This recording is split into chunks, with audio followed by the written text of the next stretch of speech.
Receba com carinho o pastor Benho Lopes para nos ministrar a palavra. Vamos recebê-lo com aplauso, com honra.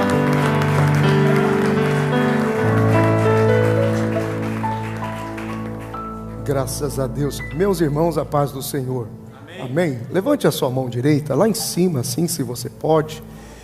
Esse gesto abençoa as pessoas que estão do seu lado. Diga assim: ó Deus, muito obrigado pelo privilégio de estar assentado ao lado de pessoas tão especiais para a minha vida.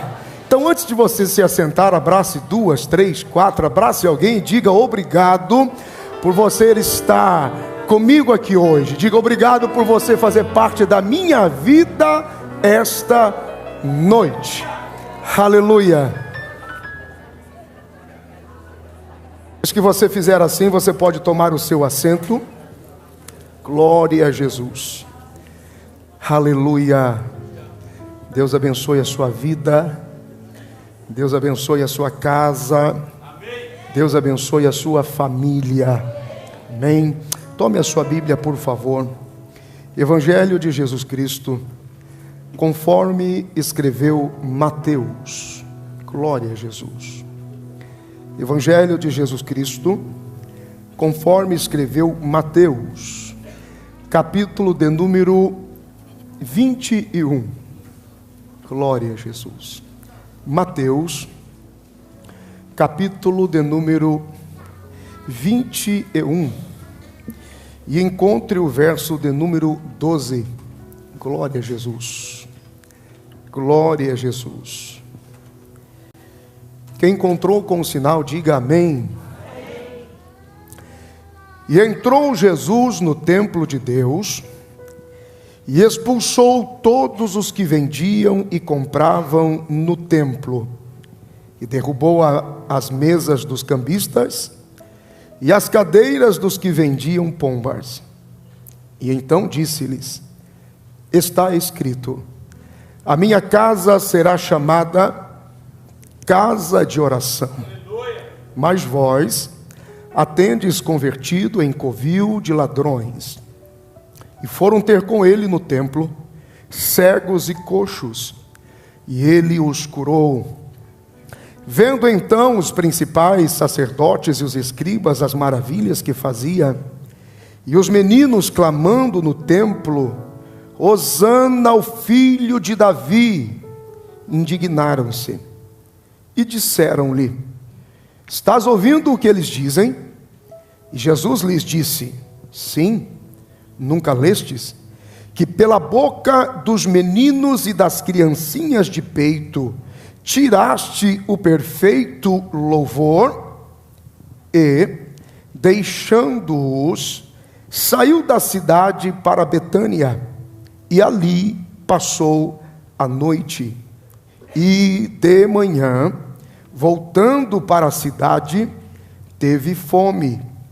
E avistando uma figueira perto do caminho, dirigiu-se a ela, e não achou nela senão somente folhas.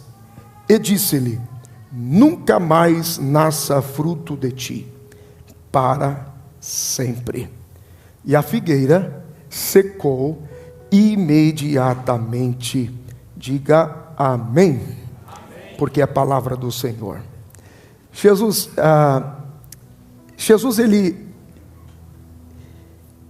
ele é incrível na forma de nos conduzir aos mistérios do reino de Deus. Aqui se cumpre profeticamente a expressão de que a glória da segunda casa será maior do que a primeira. Conhecida e aplicada muitas vezes como: fica tranquilo que o que está vindo é melhor, daqui a pouco as coisas melhoram, então vai ser muito melhor. A aplicação dessa profecia acontece aqui, porque quando Jesus entra no templo, a glória daquela casa se tornou maior do que a primeira.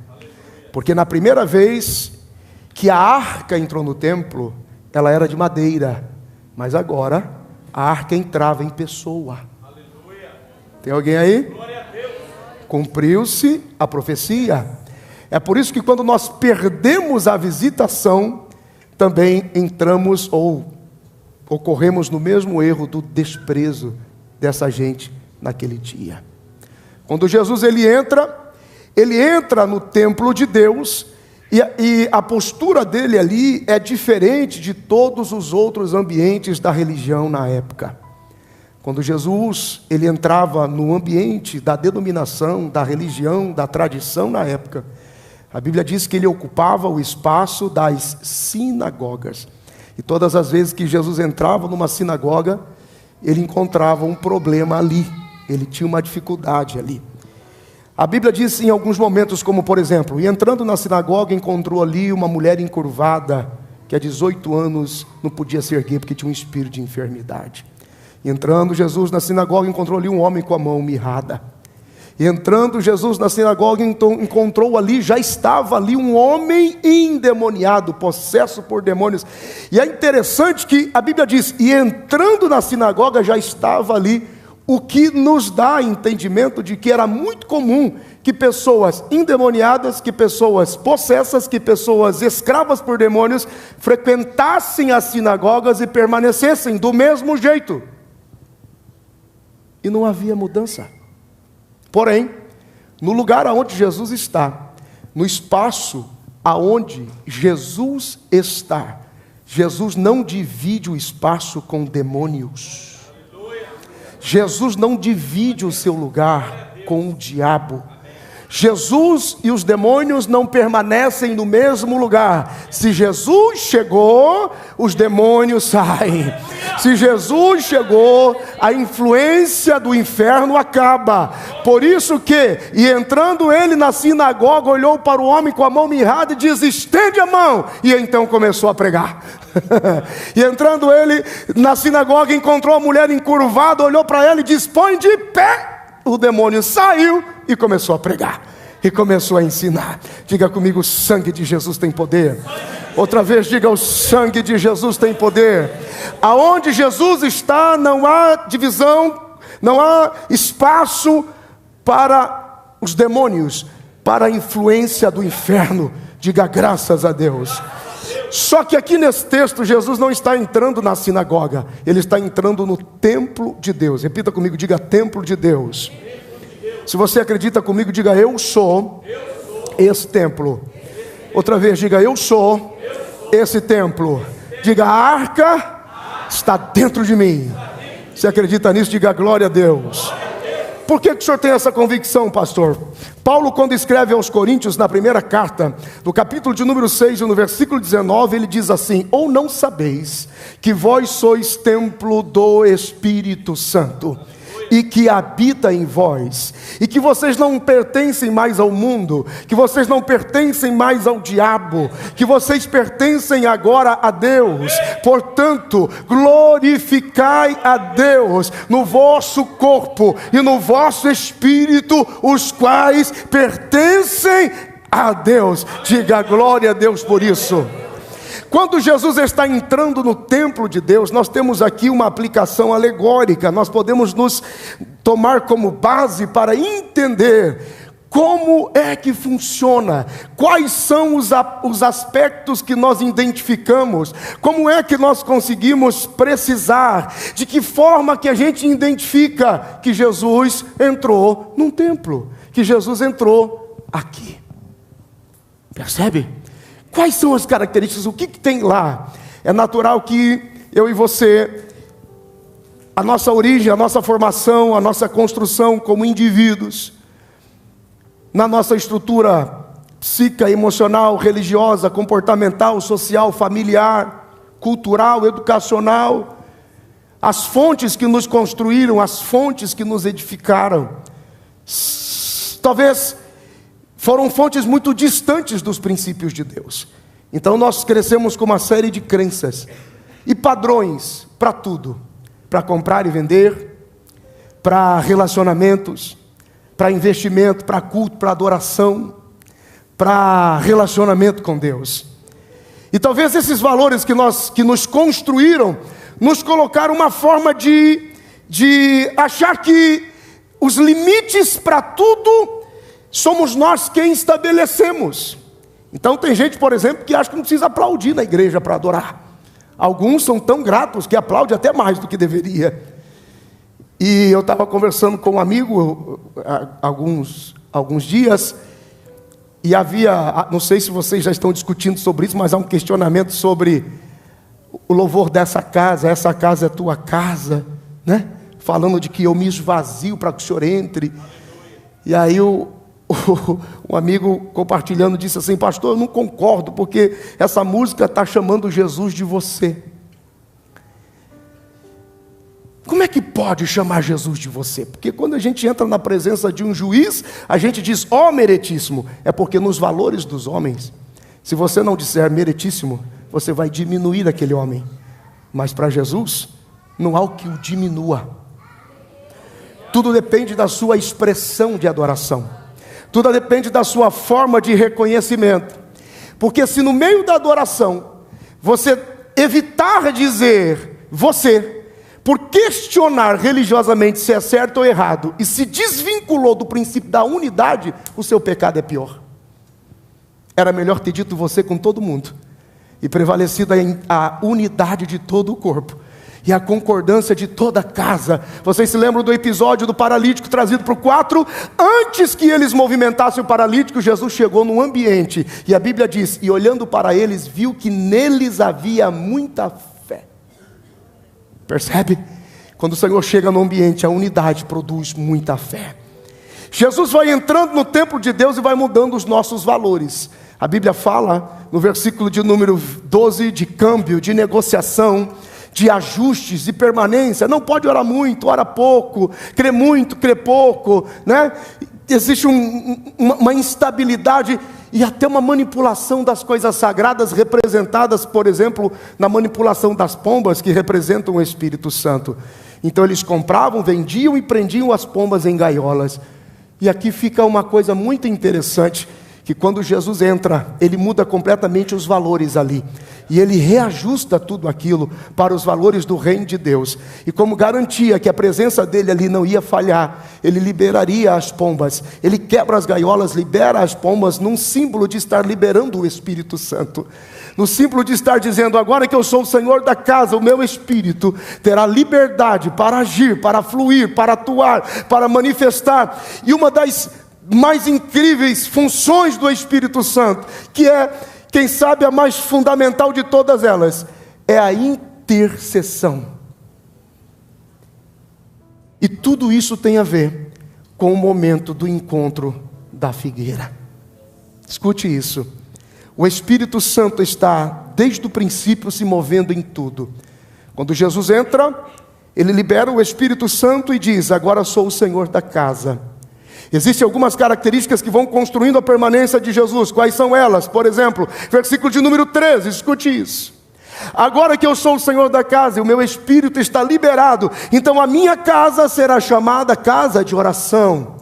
Eu vou repetir. A minha casa será chamada casa de oração. Diga comigo, casa de oração. Diga, casa de Deus é uma casa de oração. Se você crê como eu, coloca a mão no coração e diga assim, essa casa só é casa de Deus se houver oração nela. É isso que o texto está dizendo.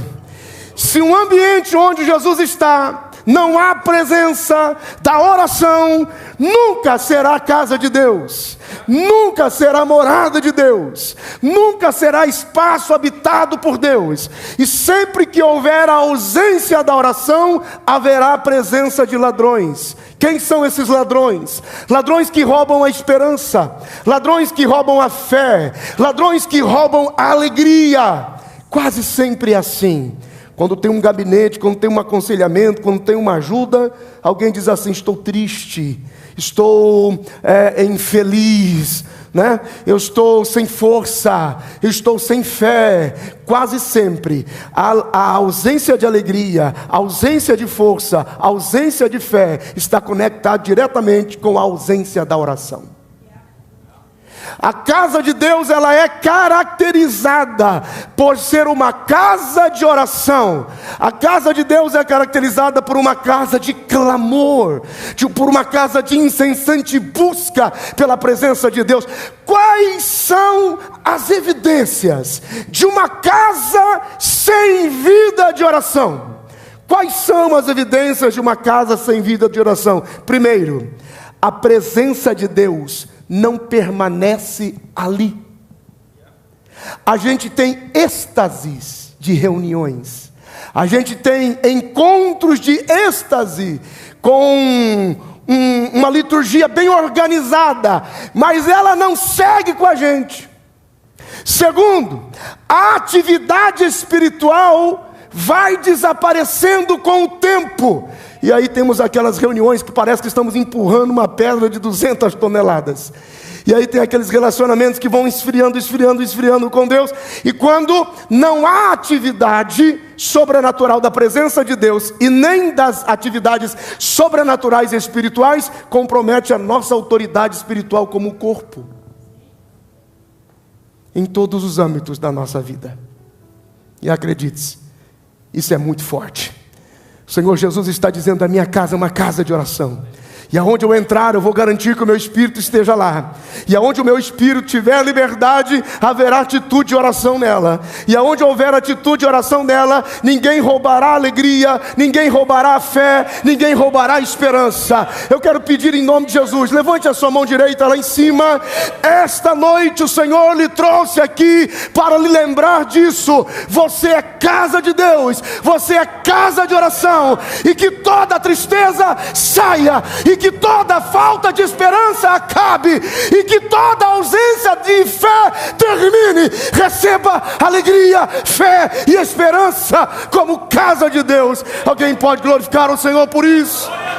Quantos podem aplaudir a Jesus? Aleluia! Escute isso, somos casa de Deus. Quais são as evidências que Jesus está aí? O Espírito Santo está lá. Como eu sei que Jesus está ali? A casa de oração. Como eu sei que Jesus está ali? Não tem ninguém para roubar nada. Não tem ninguém para roubar a fé. Não tem ninguém para roubar a esperança. Não tem ninguém para roubar a alegria. O que mais continua sendo evidenciado que Jesus é o Senhor da casa?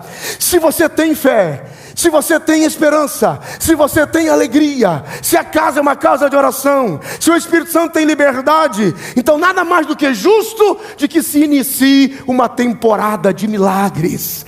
Nada mais do que justo de que se inicie uma temporada de visitação da presença de Deus, atividade espiritual e autoridade espiritual no corpo. Veja o que a Bíblia diz no versículo de número 14: e então foram ter com ele no templo cegos e coxos, e ele os curou. Por que não? Porque olha que coisa interessante.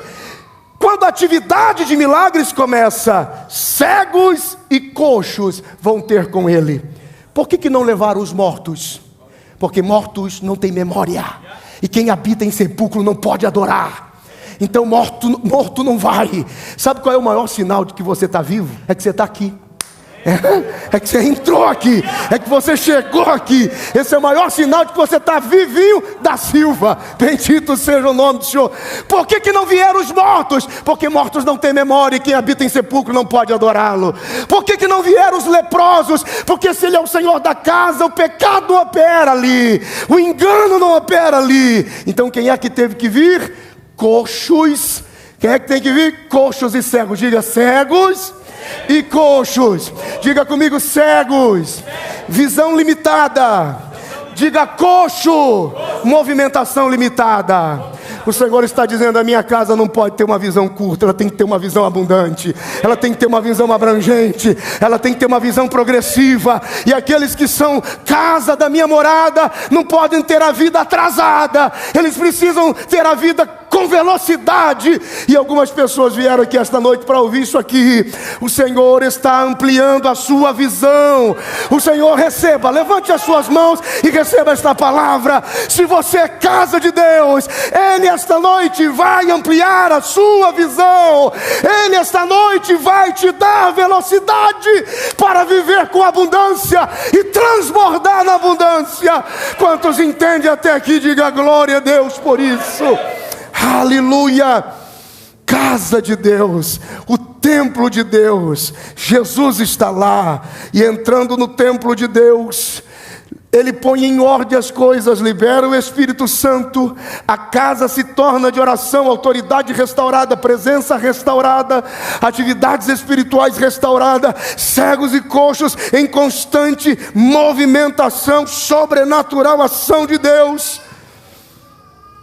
Todas as vezes que você se torna casa de Deus, você precisa entender que haverá sempre uma resistência, haverá sempre uma disposição necessária em você, como escreve Paulo aos Romanos no capítulo 15, para sofrer no capítulo 16, para sofrer as injúrias, não é? De repente aquela movimentação sobrenatural, e a Bíblia diz que algumas crianças, que alguns meninos começam a identificar a presença de Jesus ali como filho de Davi. Eles usam a expressão Hosana, que quer dizer chegou, está entre nós, está manifesto aqui. Bendito seja o nome do Senhor. Mas a indignação da religiosidade, dos sacerdotes e dos escribas, eles estavam questionando a Jesus, dizendo: você não está vendo o barulho que essa gente está fazendo? E Jesus diz no versículo de número 16, eu comecei essa conversa pedindo para que vocês lessem a minha palavra. Lá no versículo de número 13 diz assim: está escrito. Porque no começo do nosso relacionamento com Deus, basicamente é assim que funciona. Jesus está dizendo: vai ler a Bíblia, para depois não passar 50 anos na igreja, olhar para mim e perguntar: o que está acontecendo, pai? E Jesus diz: por que não leram? Eu disse que da boca das crianças sairia um perfeito louvor. E Ele está fazendo cumprir o Salmo messiânico de Davi, de número 8, versículo de número 2. Ele está dizendo: eu estou restaurando e preparando para que o tabernáculo de Davi se manifeste. Eu estou através deles restaurando, manifestando. É por isso que a ceia do Senhor precisa ter a presença do vinho, que é curtido e mantido por meses e até anos, e o pão fresco, que fala daquilo que é novo em revelação e daquilo que também tem a sua graça, pela sua memória e história. Então nós temos o velho e o novo, é uma representação, há uma conexão do velho e do novo. Quando você olha, você vê que existe um equilíbrio na mesa. É por isso que se compra o melhor pão e sempre fresco, porque se você guardar um pão duro e oferecer isso na ceia, vai criar um mal-estar nas pessoas. É assim quando a gente pega uma palavra e prega endurecida e causa mal-estar nas pessoas. O pão é sempre fresco, o vinho é sempre mais antigo.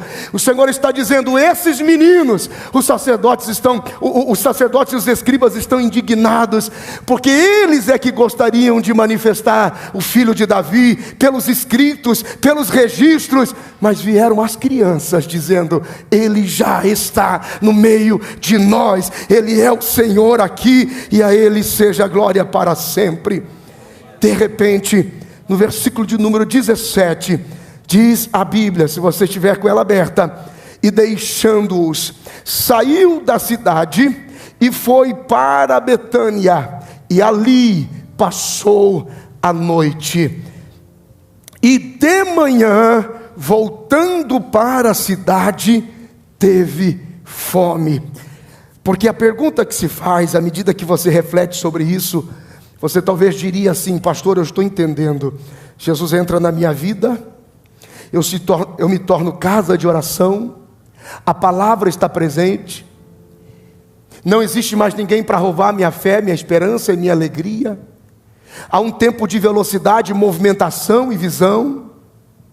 Eu ainda tenho resistências, porque eu estou vendo demais, estou com muita velocidade, mas foi o Senhor que entrou no templo e fez isso, porque a arca está me movendo.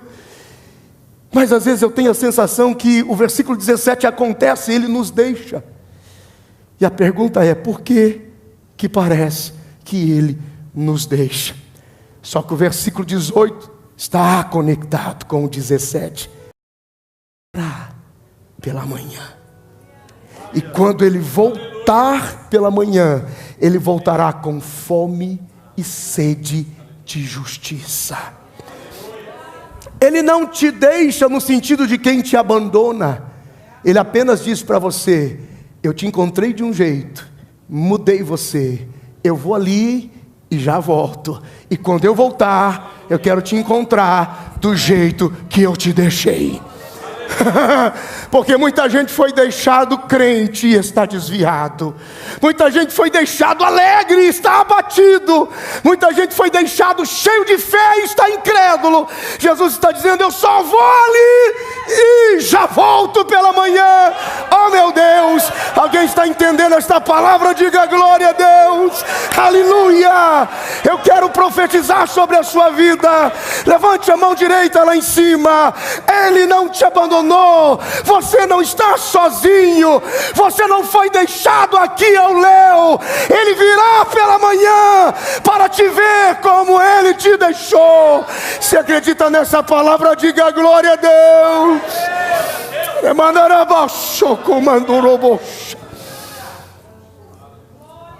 Aleluia. Agora tem 3 momentos aqui bíblicos de sensível revelação. Preste atenção. A nossa maior esperança é a volta de Jesus. Nós só fomos deixados aqui como igreja por 2 razões. Primeiro, esperar Jesus voltar. Segundo, enquanto ele não vem, a gente gera vidas e ganha o maior número de pessoas possíveis, levando eles, salvando-os do fogo. Coloque a mão direita no seu coração. Diga: querido Jesus, ajuda agora o meu entendimento para receber esta palavra. Escute, para que você valorize o seu tempo aqui. Esse é o maior sinal de que Jesus está aí em você. Não tenha pressa para responder. Se o arrebatamento da igreja acontecer agora, pense, já estou encerrando. Se o arrebatamento da igreja acontecer agora, a igreja vai subir? A igreja vai subir? Não. Algumas pessoas que fazem parte da igreja subirão.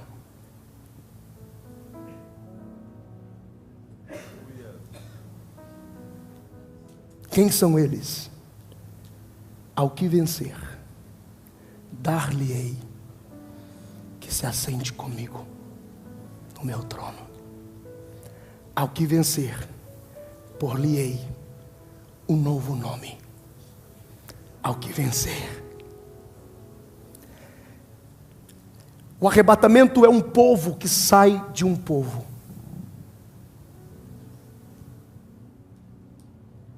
E quando o arrebatamento acontecer,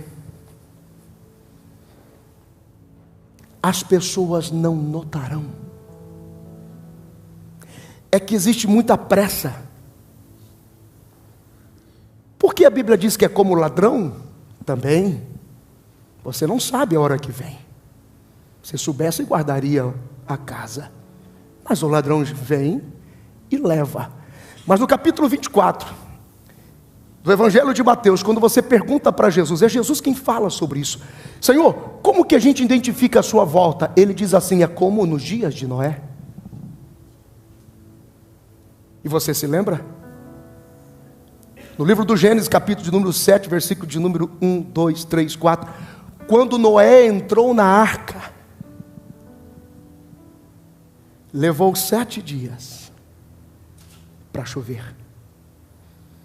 E enquanto Noé estava na arca, ninguém bateu na porta, só bateu quando choveu. Vai chegar um dia em que o Espírito Santo será tirado, e os nossos costumes litúrgicos nos darão a impressão que Deus está no lugar, mas o castiçal se removeu, porque os vencedores já foram.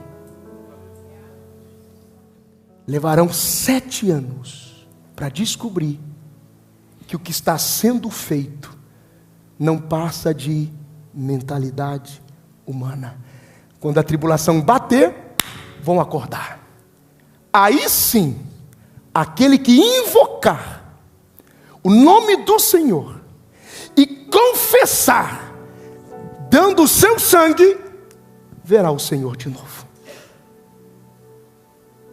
Agora a pergunta é: como é que eu sei que o arrebatamento já não aconteceu? Tem pessoas que estão longe de familiares há mais de 10 anos, 15 anos, 20 anos. Tem dia que nem a falta sentem. Vai ser igual quando Jesus voltar. Pessoas como, sabe quando parece que a igreja está cheia e de repente esvazia? Você fala, tinha alguém aqui, não lembro quem era. É assim. Você vai lembrar de alguém que estava aí. Já foi. Ok. Vai passar um tempo. A gente vai continuar cultuando, fazendo, com a impressão de que está no controle. Mas ele já veio pela manhã buscar aqueles como ele deixou, como vencedores. Qual é o sinal de que isso não aconteceu ainda? É porque nós temos a capacidade de falar sobre isso agora. Quando os vencedores saírem daqui, o Espírito Santo for retirado, a gente não vai mais se importar se ele vai vir ou não. O maior sinal de que nós estamos no caminho para o encontro com ele é você estar aqui hoje com essa consciência de que ele foi ali, mas voltará pela manhã com sede, meu Deus. E aí eu termino com a máxima do texto, versículo de número 19. E avistando uma figueira perto do caminho, dirigiu-se a ela e não achou nela senão somente folhas, e disse-lhe: nunca mais nasça fruto de ti. E a expressão que mais dói: para sempre. Para sempre. E a figueira secou imediatamente. Fica de pé comigo em nome de Jesus. O ministério de louvor pode estar aqui. Escute. Aleluia. Escute. Algumas pessoas dizem: Jesus amaldiçoou a figueira. Escute, para você valorizar esse tempo aqui. Jesus nunca amaldiçoou a figueira. Jesus nunca disse para a figueira: eu te amaldiçoo. Ele está dizendo: nunca mais nascerá fruto de ti. A palavra maldição sai da boca de Pedro. Marcos capítulo 11, versículo 21. É Pedro que, passando pelo mesmo lugar, disse: olha a figueira que tu amaldiçoaste. Jesus nunca disse: eu te amaldiçoo. Qual era o problema daquela figueira? O Senhor chegou e determinou o estado com que ela se encontrava. Não produziu nada? Nunca mais irá produzir. Para sempre. Mas em que circunstâncias acontece isso? Quando a figueira nasce fora do seu lugar. Quando a figueira nasce no lugar que ela tem que nascer, ela não é cortada na primeira, porque existe um intercessor.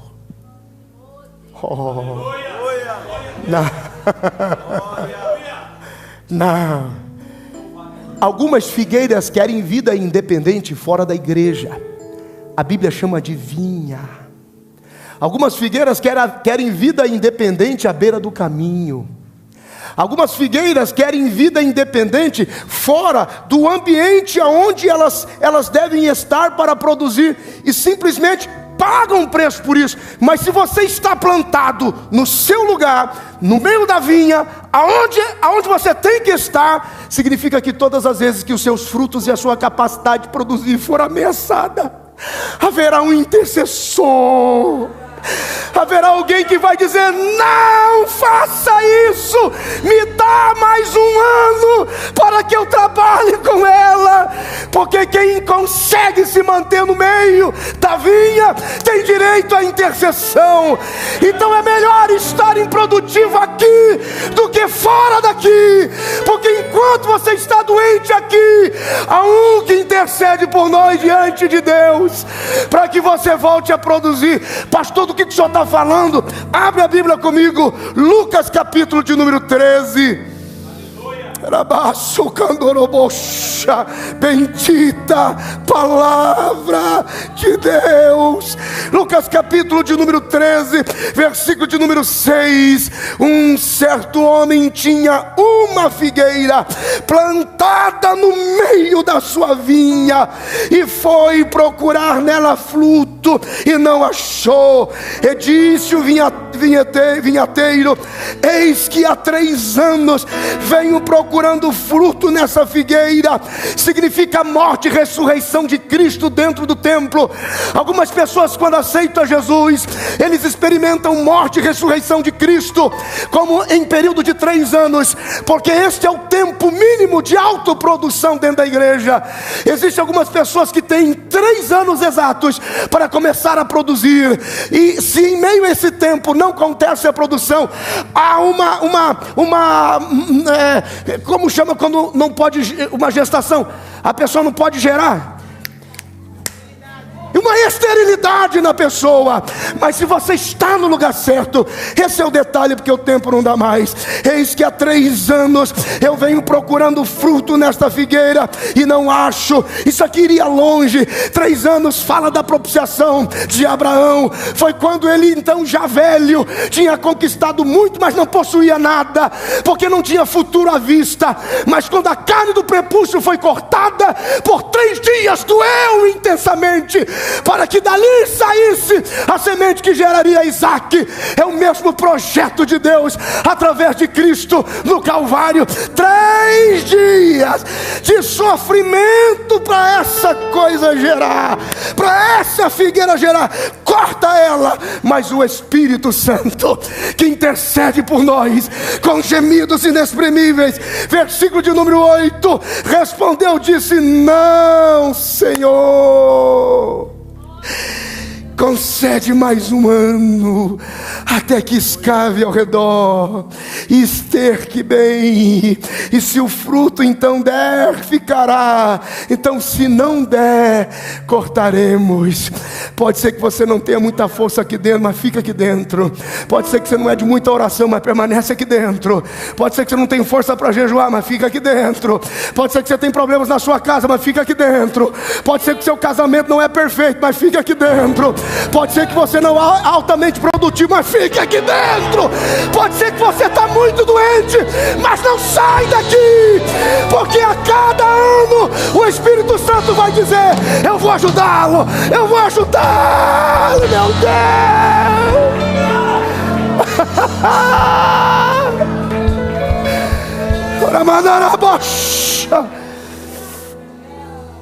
Fecha os teus olhos, abaixa a sua cabeça, coloque as mãos no seu coração.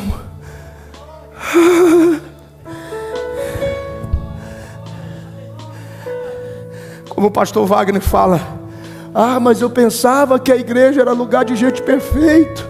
Não. Às vezes a igreja é lugar de figueira que não está produzindo quase nada. Doente, ferida, machucada.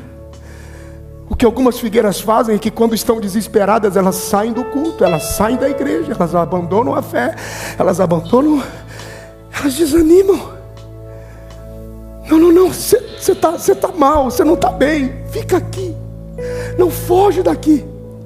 Vem para o culto, nem que for para dormir no banco, mas dorma aí, fica aí. Porque se de repente o Senhor passar e dizer: vou cortar, o Espírito Santo vai gritar por você.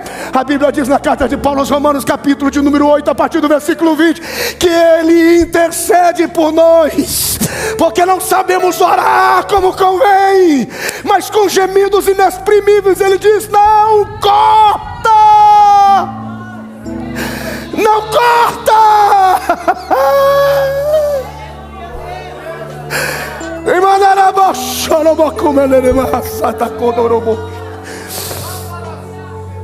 Pastor, ore por mim esta noite. Eu não sei como você está aqui. Estão exigindo perfeição, estão exigindo impecabilidade da sua vida, estão exigindo. Jesus disse: o zelo da tua casa me consome, porque quanto mais eu me aproximo da tua santidade, mais eu me exponho, e sobre mim vem a carga dos pecados, e as injúrias do mundo cai sobre mim. Quanto mais você se aproximar do altar, duas coisas ficarão claras: a santidade de Deus vai expor a sua humanidade, mas se você permanecer ali, a sua humanidade vai se render à glória de Deus. E muita gente vai ser salvo por causa disso. Feche os teus olhos. Diga comigo: Espírito Santo, Tu és aquele que me defende. Tu és aquele que clama por mim. Tu és aquele que chora por mim. Esta noite eu quero de novo alegria. Esta noite eu quero de novo o renovo, a força, o ânimo. Diga: eu reconheço, eu não sou tão produtivo assim. Diga: mas eu estou aqui com todas as minhas debilidades. Eu estou aqui, e esta noite eu quero a tua presença, eu quero o teu fogo, eu quero da tua glória, eu quero da tua atmosfera, eu quero o teu toque sobre mim. Diga: Espírito Santo, vem agora. Se você acredita nesta palavra de oração, fale com Deus aí agora. Fale em línguas estranhas, fale em mistério, glorifique ao Senhor. O inimigo pode até tentar te tirar alguma coisa, mas não te tirou a voz, não lhe roubou as línguas estranhas, não lhe roubou a alegria. Mesmo se arrastando, vai adorando, vai adorando. Mesmo ferido, vai glorificando, vai glorificando. Mesmo doendo, vai exaltando, vai exaltando.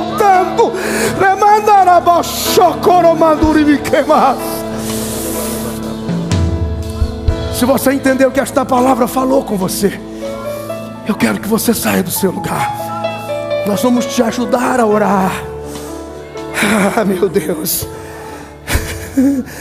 Pastor, ore por mim, porque eu quero permanecer aqui, ainda que eu esteja bem cansado, fraquinho, abatido. Venha, eu vou esperar você vir. Senhor, és bem-vindo aqui. A casa é sua, pode entrar, desvazio de mim. Os pastores podem nos ajudar a orar. As pastoras podem nos ajudar a orar. Pastor Paulo Lima, vem ajudar a gente a orar, Pastor Paulo Lima. Vem aqui, que eu sei que Deus é na sua vida. Sopra o teu vento.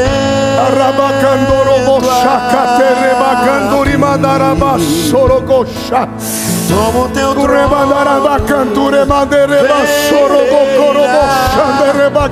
Nós queremos te ouvir.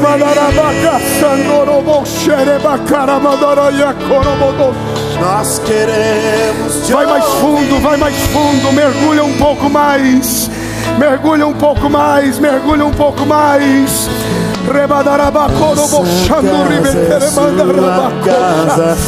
Um pouco mais, um pouco mais. Comece glorificando, comece dizendo: dizendo aleluia. Comece dizendo glória a Deus. A minha casa será chamada casa de oração. Ela pra você.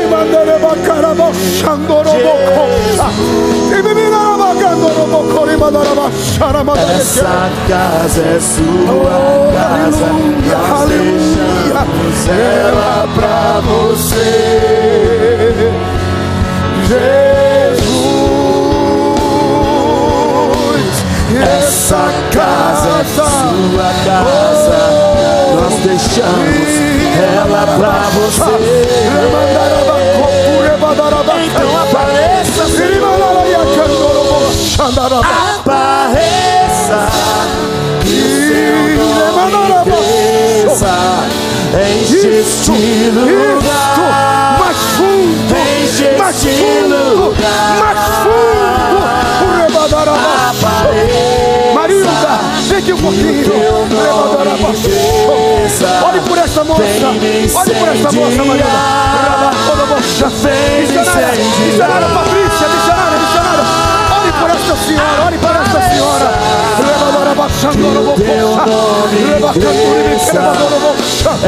Pastor Paulo Lima, por favor.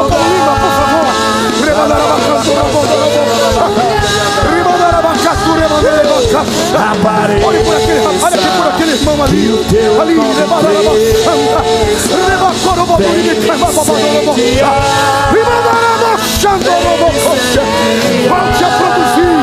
Volte a produzir, volte a frutificar.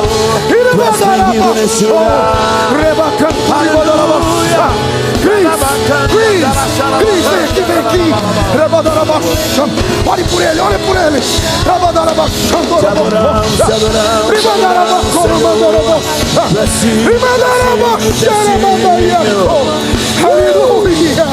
Aleluia.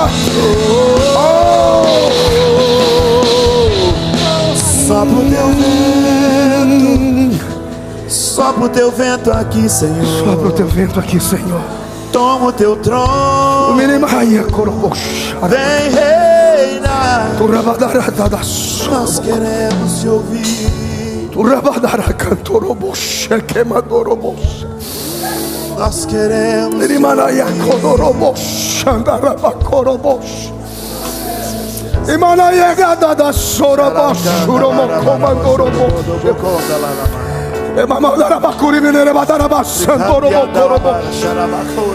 Você tem um intercessor, o Espírito Santo, que intercede por você agora.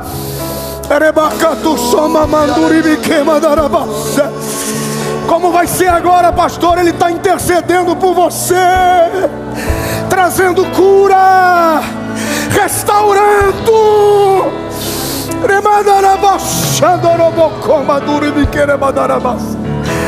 Ei, Deus.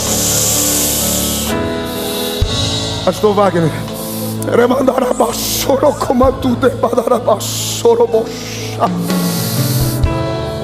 Aleluia. Aleluia. Levante as duas mãos lá em cima, se você pode. Levante as duas mãos lá em cima e diga: querido Jesus, eu me rendo totalmente à tua presença, e eu me disponibilizo para ser altamente produtivo na minha casa, na minha família, no meu trabalho, no meu chamado. Eu serei altamente produtivo e manifestarei o teu reino aonde eu estiver. Se você acredita nesta palavra, receba o que do céu vai descendo sobre a sua vida. Quantos podem aplaudir a Jesus? Quantos podem adorar a Jesus?